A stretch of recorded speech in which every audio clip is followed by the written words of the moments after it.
about to meet a strange people in a strange enemy country. I didn't know anything about this particular part of history.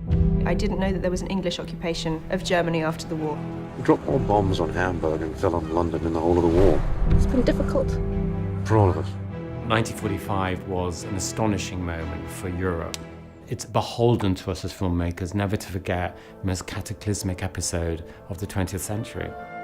The inspiration comes directly from a family story. My grandfather, Walter, was stationed in Hamburg just after the war. He was the governor of a place called Pinneberg, just outside Hamburg. When I was pitching the story of the aftermath, I learned that Ridley Scott was the same age as my father and had a very similar experience of being a young boy in post-war Germany. It completely recalled my childhood. My father was important in the army, and so he was seconded to the Allied forces in Germany. This house is requisitioned for British use by order of the Control Commission, Germany.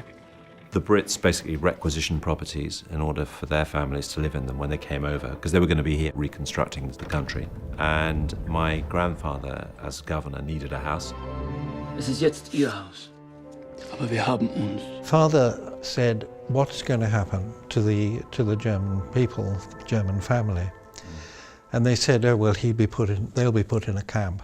And Father said, no, we will share the house with the German family. You didn't tell me what I was walking into. I'm not comfortable with it.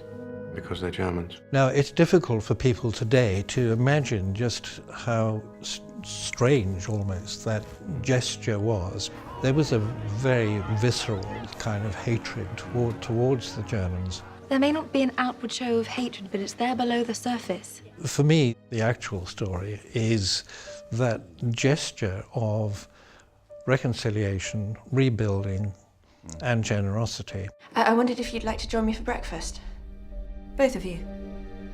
This movie probably wouldn't have been made without that gesture, because it sets up this extraordinary situation of two former enemies effectively living together.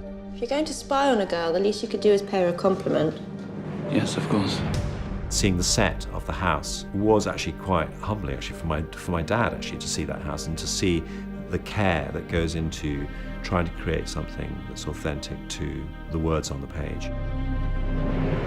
Please don't go. I have a job to do.